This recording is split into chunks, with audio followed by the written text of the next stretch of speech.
In this example, we're going to revisit Moe's Brewhouse and Duff Brewery and compare the production costs. You are considering investing in a microbrewery and are considering both Moe's Brewhouse and Duff Brewery.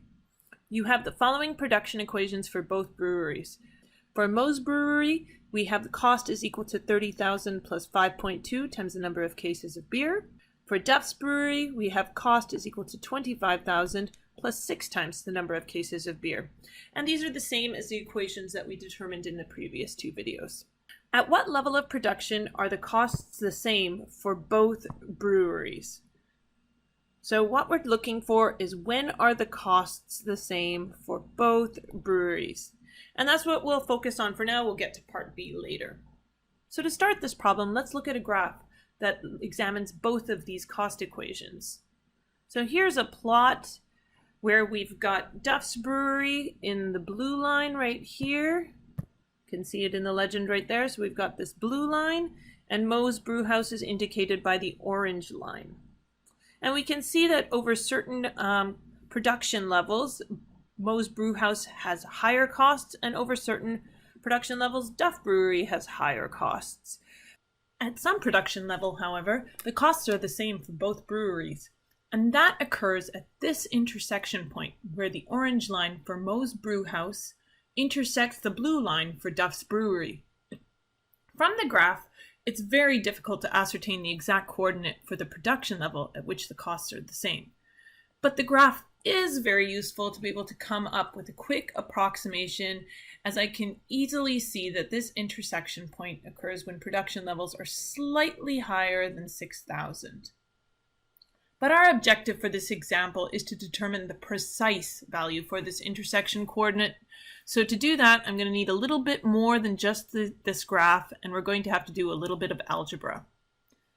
We know that at this intersection point, the costs for Moe's Brewhouse are the same as the costs for Duff Brewery.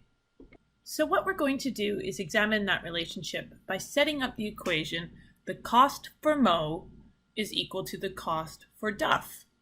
Now we're going to take the cost equation that we already have for Moe, and we're going to substitute that equation into the one that we've set up right here.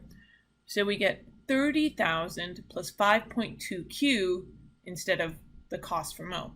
Next, we're going to do the same for the cost of Duff and substitute the cost equation we have for Duff, 25,000 plus 6Q. Now this problem's simply one where we need to solve for Q algebraically. I'm going to move all the Q's to one side of the equation, so I'm going to subtract 5.2Q from both sides of the equation, and I'm going to try to move all the constants to the other side of the equation, so I'm going to subtract 25,000 from both sides of the equation.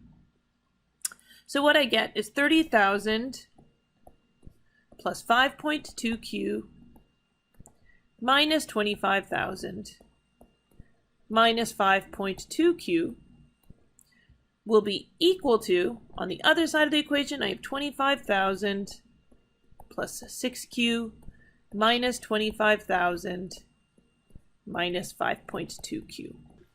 Making sure I keep the equation balanced and subtracting 25,000 and 5.2Q from both sides of the equation.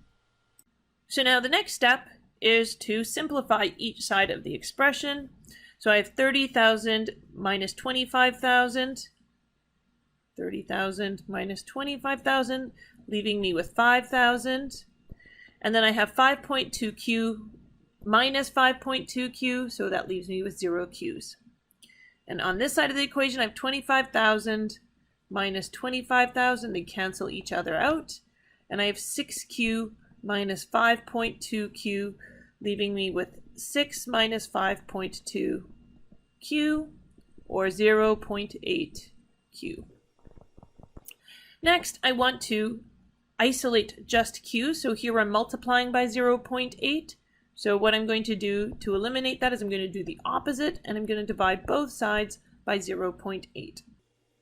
So then I've got 5,000 divided by 0.8, leaving me with 6,250 is equal to our 0.8s cancel each other out, leaving me with 1 Q. So now I know that at a production level of 6,250 cases of beer, costs are the same for both Moe's and Duff's breweries. If I wanted to, I could even take this a step further and determine what precise cost level that is by substituting that into either of the cost equations, 30,000 plus 5.2Q, when we have 6,250 production. I have 30,000 plus 5.2 times 6,250, and that gives me a cost of 62,500. So what we just did is solve a system of equations. We had two equations right here, and we found the values for the variables where they intersected, where both Q and C would be the same for both equations. Solving for a system of equations like this has a wide variety of applications in the business world. Here we did cost equilibrium, but it would also work for break-even analysis, profit analysis, and so many other applications. Thus, what you're going to be seeing is that we will be using this problem-solving approach a lot in this course. Okay, so that resolves part A. Onward to part B. Both breweries have a demand of 7,000. So their demand is 7,000.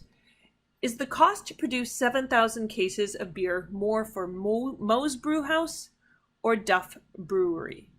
So this is where looking at a graph can be really, really helpful. So I've established that the equilibrium point for costs is when Q is equal to 6,250. So this line right here. So when I look at the range below 6,250, what I can see is that the orange line is higher than the blue line, meaning Moe's line is higher than Duff's line, and since these lines represent cost, what we can see is that Moe's costs are higher than Duff's costs. So costs for Moe are higher than costs for Duff. And when I look at the range above 6,250, where those two lines intersect, what I can see is that the blue line is higher, so this blue line for Duff is higher than the orange line for Moe. So I know that the costs for Duff are higher than the costs for Moe.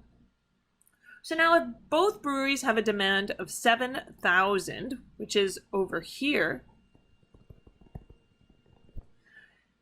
is the cost to produce 7,000 cases more for Moe or for Duff? Well, Moe's costs more in this range as the blue line is higher than the orange line. So cost for Moe is higher than cost for Duff when we have production levels of 7,000 cases. So there you have it, and that concludes this example.